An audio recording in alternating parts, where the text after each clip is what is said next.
गर्मियों का season start हो गया और साथ ही हमारे जहनों में एक सवाल भी आने लग गया, एसी कौन सा लेना चाहिए? 1 टन का ले लें, 1.5 का ले लें, 2 का ले लें, इन्वर्टर ले लें, सादा ले लें। किसी ने कह दिया इन्वर्टर जो है कूलिंग मज़े की नहीं करता। हाँ, बात तो ठीक है, इतने पैसे भी लगाएं, इन्वर्टर कूलिंग मज़े की नहीं करेगा, फिर इतने पैसों का फ़ायदा, फिर जी इन्वर्टर बिजली तो उतनी खाता है, जब सेविंग भी नहीं हो रही हमारी तो फिर इन्वर्टर लेने का फ़ायदा क्या? ऐसा करते हैं 1 टन का सादा एसी ले लेते हैं, कमरा तो छोटा है, कूलिंग हो जाएगी। इस तरह के बहुत सारे मिथ भी बने हुए हैं, आप लोगों के ज़हनों में सवाल चल रहे होते हैं। पर जो एक बात है, एक और, जो विंडो की कूलिंग है ना, उस जैसी कूलिंग नहीं है। वो जो कूलिंग करते थे ना विंडो एसी, आज के स्प्लिट एसी नहीं करते, पर वो बिजली बहुत खाते हैं। ये भी एक मिथ है, इसका भी मैं आगे आपको इसी वीडियो में जवाब दूंगा कि क्या विंडो बिजली ज़्यादा खाते हैं या नहीं, और उसके अलावा क्या विंडो की कूलिंग और स्प्लिट की कूलिंग में क्या फ़र्क है, क्या विंडो कूलिंग ज़्यादा करते हैं, क्या हमें कितने टन का एसी लगाना चाहिए, हमें उसके अलावा आपको इन्वर्टर लेना चाहिए, नॉन इन्वर्टर लेना चाहिए, कितनी कैपेसिटी का लेना चाहिए। यही सारे सवालों के आज हम आपको जवाब देंगे। इस वीडियो में आपको सारे सवालों के जवाब मिलने हैं। मैं हूं उमर अवान, आपका होस्ट, आपके चैनल टेक एंड अप्लायंसेस से। अगर आपने अभी तक मेरा चैनल सब्सक्राइब नहीं किया तो प्लीज़ करो ना यार। आगे आपको इसी तरह की इन्फॉर्मेटिव वीडियोस और मिलनी है जिसमें आपके सब सवालों का आपको जवाब मिला करेगा, और आपके जो जहन में कन्फ्यूजन चल रही होंगी ना इन चीज़ों की, वो सारी आपको क्लियर होने वाली हैं। Please subscribe my channel tech and appliances. चलें वीडियो शुरू करते हैं। आप ये देखें कि जब हम एसी लगाने का सोचते हैं, सबसे पहला सवाल आता है कितने टन का लगाएं? 1 का लगाएं, 1.5 का लगाएं, 2 का लगाएं। फिर कई लोग कहते हैं छोटा लगा लेते हैं, इलेक्ट्रिसिटी कंज्यूम भी थोड़ी करेगा। ये गलत कॉन्सेप्ट है। आज इन्हीं चीज़ों का आपको जवाब मिलेगा। देखें, एसी हमेशा रूम की कैपेसिटी के मुताबिक लगाया जाता है। एसी की मुताबिक जो रूम की कैपेसिटी है वो कैलकुलेट करने का एक पूरा फार्मूला होता है। वो आपको मैं एक अलग वीडियो में सिखाऊंगा, उस पर हम पूरी एक अलग वीडियो बनाएंगे। एक जनरली जो कॉन्सेप्ट लिया जाता है, अगर आपका रूम साइज 100 से 160 स्क्वायर फीट है, मतलब आप कमरे की लंबाई और कमरे की चौड़ाई इनको मल्टीप्लाई करें। अगर आपका 100 से 160 तक आंसर आता है तो आपके लिए 1 टन का एसी काफ़ी है। अगर आपका 160 से 220 तक आ रहा है तो आपके लिए 1.5 टन का काफ़ी है। इसी तरह अगर आपके 220 से लेकर 300 स्क्वायर फुट तक आ रहा है तो आपके लिए 2 टन का एसी रिक्वायर्ड होगा। ये तो एक है जनरल सा फार्मूला, मजीद हम उस पर कैलकुलेशन पूरी आपको बताएंगे। देखें, टनेज होती क्या है? 1 टन, 1.5 टन, 2 टन, ये क्या होता है? 1 ton is equal to 12,000 BTU, 1.5 ton is equal to 18,000 BTU और 2 ton is equal to 24,000 BTU। BTU क्या होते हैं? BTU होते हैं British thermal unit. That means कि सादा अल्फाज में बात करें तो 1 घंटे में ना आपके रूम से जो एसी जो हॉट एयर को सक करता है, जो गर्म हवा बाहर निकालता है, वो अगर आपका 1 टन का एसी है तो वो 12,000 BTU की लेवल की निकाल सकता है।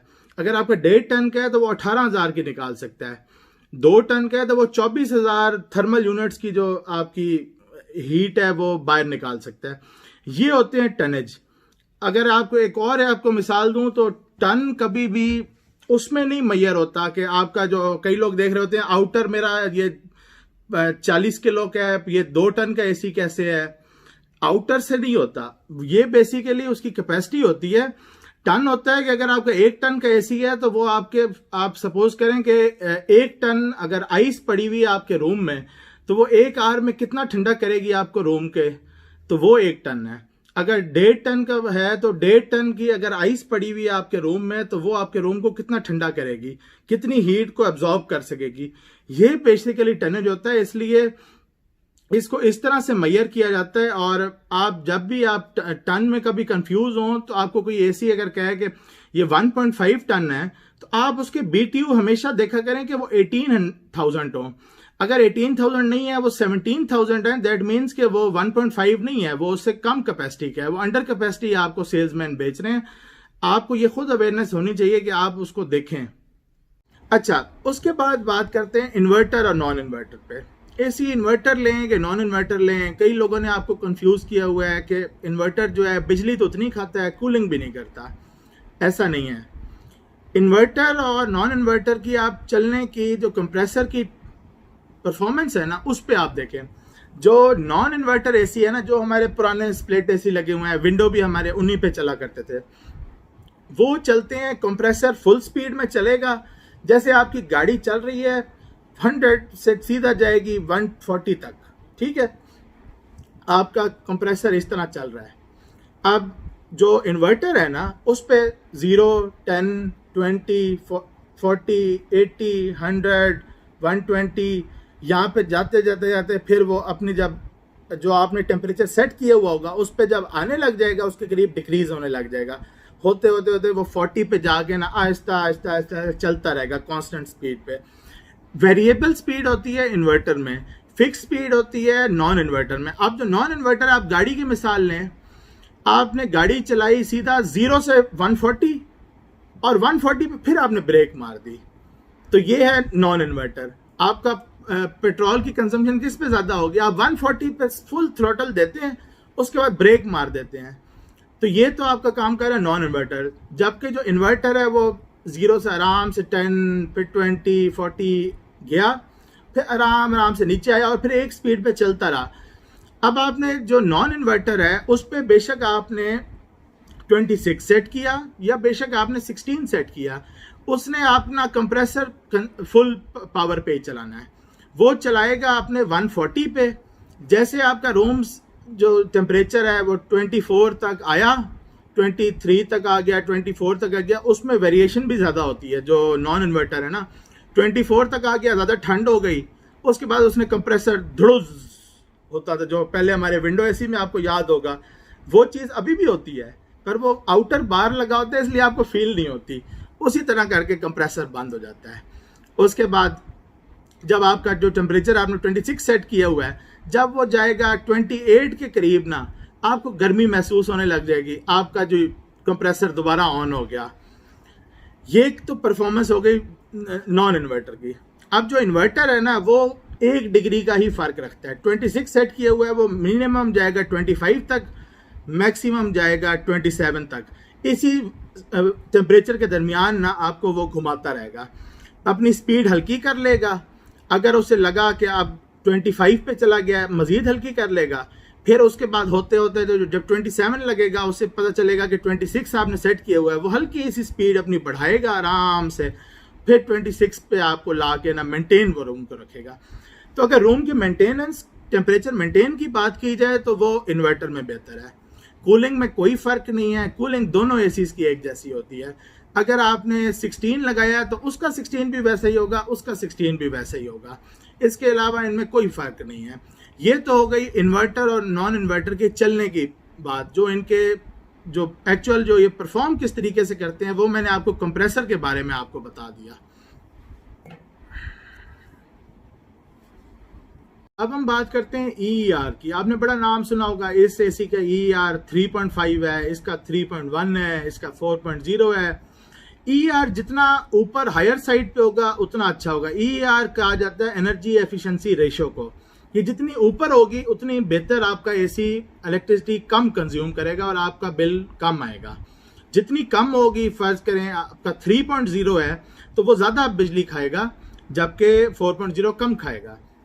अच्छा, अब इसी चीज़ पे इन्वर्टर में यही चीज़ ही बिकती है और यही इसके होता है कि जितना एसी महंगा होगा, जितना एक अच्छी क्वालिटी का उसका होगा, उसका EER उतना अच्छा होगा, उतनी वो इलेक्ट्रिसिटी कम कंज्यूम आपकी किया करेगा।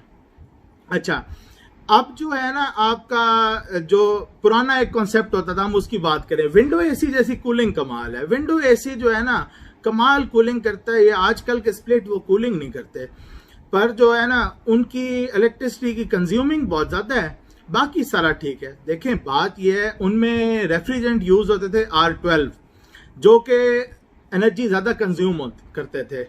उसके बाद R22 आया, उसके बाद इस वक्त चल रहा है R410 है जो लेटेस्ट है, और सबसे लेटेस्ट है R32 जो डाइकिन जापान ने खुद डेवलप किया है और वो अभी बहुत कम कंपनीज ने अडॉप्ट किया है।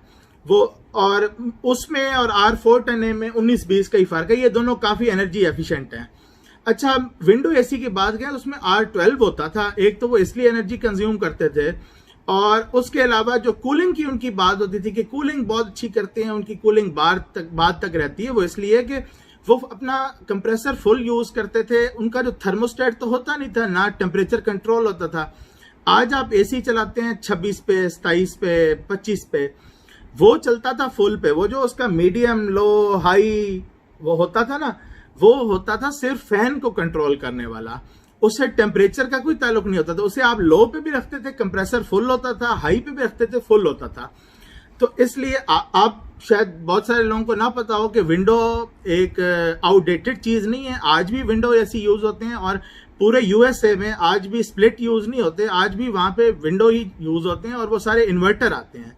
तो विंडो में भी इन्वर्टर आते हैं, स्प्लिट में भी आते हैं। ये बेसिकली आपका जो रूम की रिक्वायरमेंट होती है, जहाँ पे स्प्लिट नहीं लग सकता वहाँ पे विंडो लग जाता है।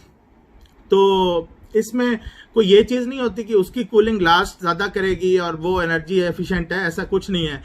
चाहे विंडो हो चाहे स्प्लिट हो, जिसकी ER बेहतर होगी, उसमें जो गैस यूज़ हो रही होगी, सारा उस चीज़ का खेल है, उस चीज़ का चक्कर है कि आपका इलेक्ट्रिसिटी का बिल कितना आएगा। ये तो चीज़ आपकी यहाँ तक क्लियर हो गई।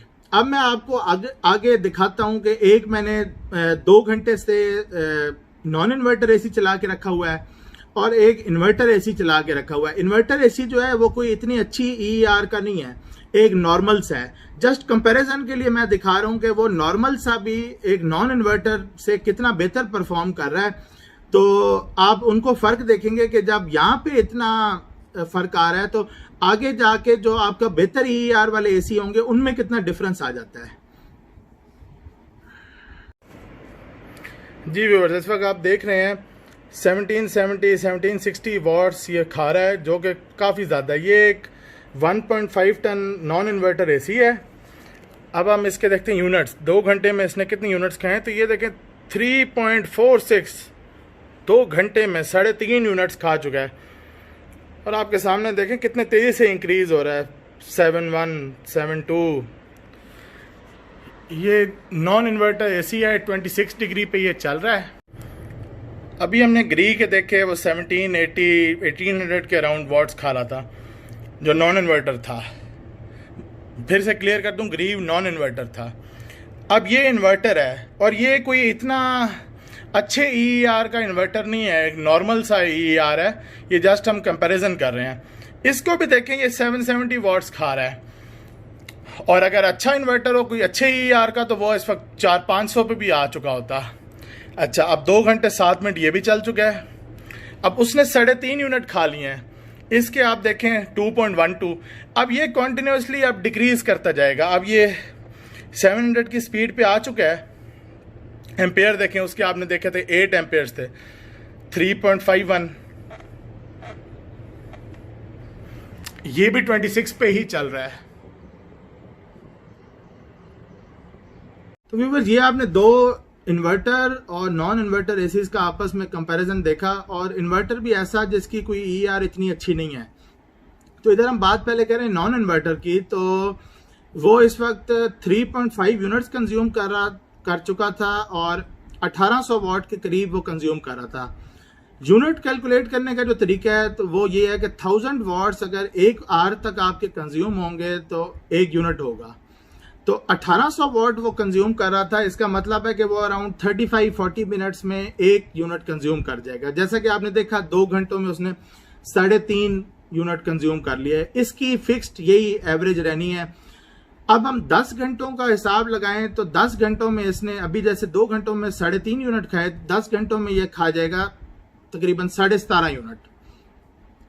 अब हम बात करें इन्वर्टर की। इन्वर्टर जो था शुरू में उसने 2 घंटों में 2 यूनिट खाए, क्योंकि इन्वर्टर शुरू में यूं हाई स्पीड पे जाता है और फिर आहिस्ता आहिस्ता जब रूम मेंटेन होता है लो होता रहता है, और फिर वहां आपके कांस्टेंट फिरता रहता है।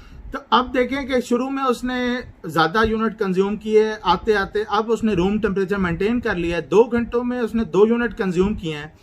अब अगर उसे नेक्स्ट 8 घंटे चलाएंगे तो वो 750 वॉट्स अराउंड खा रहा था। तो उसके हिसाब से उसे मज़ीद 1.5 घंटे में उसका 1 यूनिट कंज्यूम होगा। अगर 10 घंटों का हिसाब लगाएं तो उसने 8 घंटों में अगले खा लेने हैं 6 यूनिट्स, और टोटल 10 घंटों में वो कंज्यूम करेगा 8 यूनिट। तो अगर दोनों का कंपैरिजन देखें तो जो नॉन इन्वर्टर है वो 17.5 यूनिट्स आपके खा रहा है 10 घंटों में, जबकि इन्वर्टर यूनिट जो है वो 8 यूनिट्स खा रहा है आपके 10 घंटों में। तो देखें, एक नॉर्मल से इन्वर्टर की भी इतनी कम कंजम्पशन है एक नॉन इन्वर्टर की निस्बत। तो व्यूअर्स, कभी भी आपने किसी की बात में आके नॉन इन्वर्टर एसी की तरफ नहीं जाना। आप टेम्परेरी थोड़ी सी अमाउंट तो बचा लेंगे, पर आपको लॉन्ग टर्म इफेक्ट जो है ना एनर्जी कंजम्पशन में, वो उसका ज़्यादा होगा। तो मज़ीद हम आगे वीडियोस में कंपैरिजन करेंगे डिफरेंट ब्रांड्स के, डिफरेंट मॉडल्स का, किसका ER अच्छा है, एनर्जी कंजम्पशन क्या है। LG हो गया, डाइकिन हो गया, पेल हो गया, ग्री हो गया, हायर हो गया, कैनवोड हो गया, डिफरेंट जो ब्रांड्स हैं उन सब के हम डिफरेंट मॉडल्स के आगे रिव्यूज़ बनाएंगे। तो इस वीडियो के लिए इतना ही। चैनल को मेरे सब्सक्राइब करना मत भूलें। इंशाल्लाह मिलते हैं नेक्स्ट वीडियो में।